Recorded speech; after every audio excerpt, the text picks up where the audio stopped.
Hey everybody, John Newman here.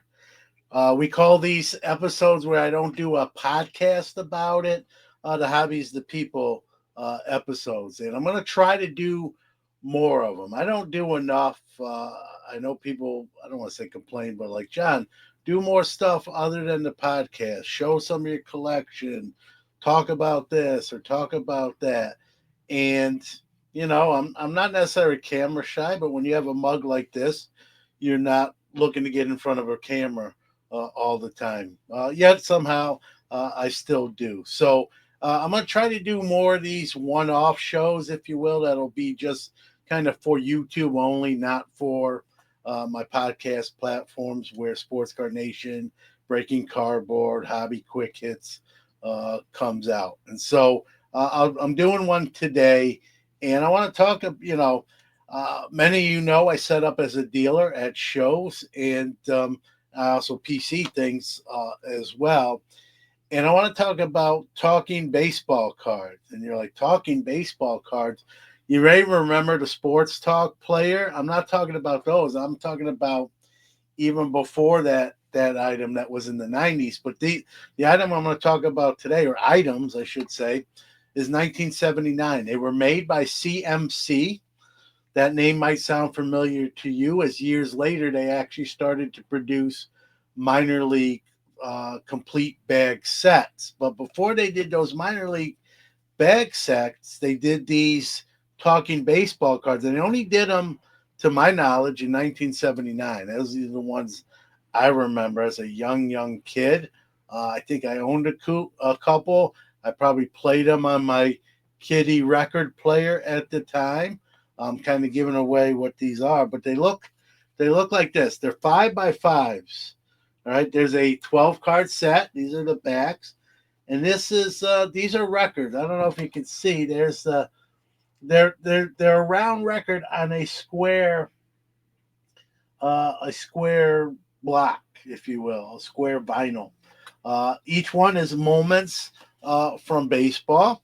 Um, there's a little hole in the middle, which on most of these I have here on me today are not punched out. So these were actually not used and not played. I think they're not crazy money, but I think they bring a little bit more when they're not used and not punched out as these are. I'll go kind of in order. This is a 12 card set again, 1979. To my knowledge, I think this is the only year they did them. I could be wrong, but it's the only year I'm familiar with. So, talking card number one, Bill Mazeroski's famous home run to win the World Series for the Pirates in 1960. Yeah, the Pirates won a World Series. Sorry, Pirates fans of today, might be a while before you get another one. But over the Yankees there. Again, these are 5x5, and you would put them on your record player, 33 and a third RPMs, and they go around. Here's a recent one for as far as being a 1979 release. The year before, 1978, you might remember, especially if you're a Yankee fan like I was at the time, Bucky effing Dent hitting that 3-run home run in the seventh, the shock the Red Sox in that one game end of the regular season playoff. So these little records that they call them talking baseball cards, but let's be real, they're records. The the audio from that historic moment is what you would hear if you played these. Again, holes not punched. Card number three, Hank Aaron, right? The man, uh, not the myth, the man and the legend, right? Passing Babe Ruth off of Al Downing. That moment captured here. Card number four, Pete Rose, and this one you can see this one must have been played, or just the hole, the hanging chance not hanging anymore, right? The hole's punched out. So this is the Pete Rose setting the NL hitting streak record there of 44 games. So someone played this one. Card number five, Ruth Day at Yankee Stadium. This is Babe's farewell speech from 1947. He passed away a year later, unfortunately, due to cancer. Card number 6, the Carlton Fisk home run, where he waved it. He waved it fair. Card number 7, the Darn Larson no hitter. I should say perfect game in the World Series, 1956, against, unfortunately, my Brooklyn Dodger team. I wasn't around yet, but I still claim them. Reggie Jackson, 3 home runs. Talking baseball card number 8. Talking baseball card number 9. Willie Mays in the catch off Vic Wertz, behind his back.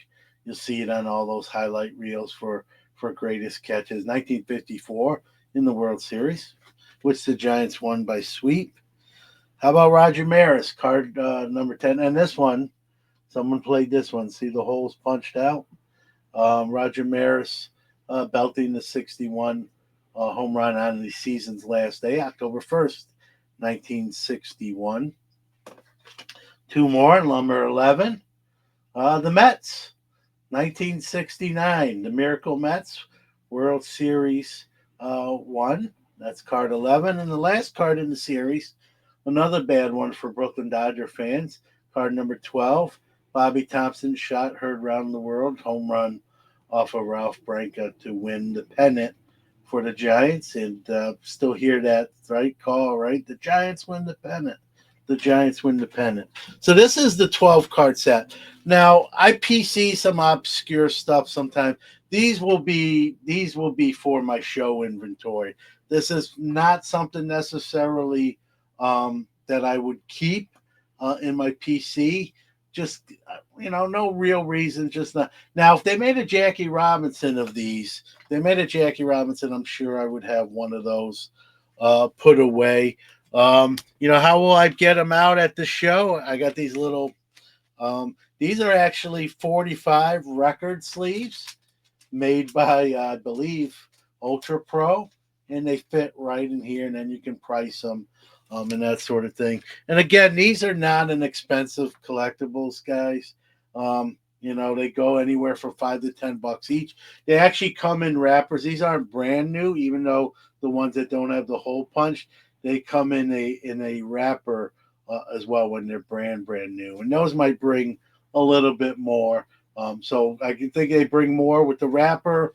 And then if the hole's not punched, they bring even a little bit more. But these are not expensive items, although you don't see them all the time. And I love carrying this kind of stuff at my shows because they're great conversation things for people who've never seen them before. Like, what's that? That's a record on a square, and things like that. So oddball, obscure stuff, love to carry it for my show inventory, and that's what these are. If you have these or know about them and you want to drop a comment below and whatever you want to say. Or did I break some news on a 1979 obscure item, right? And that's what these are. There's the CMC, which, again, New York City company, Collectors Marketing Corp., later known for making bagged minor league sets. So kind of wanted to talk about stuff we don't always see, right? And so that's kind of the goal with today's episode. So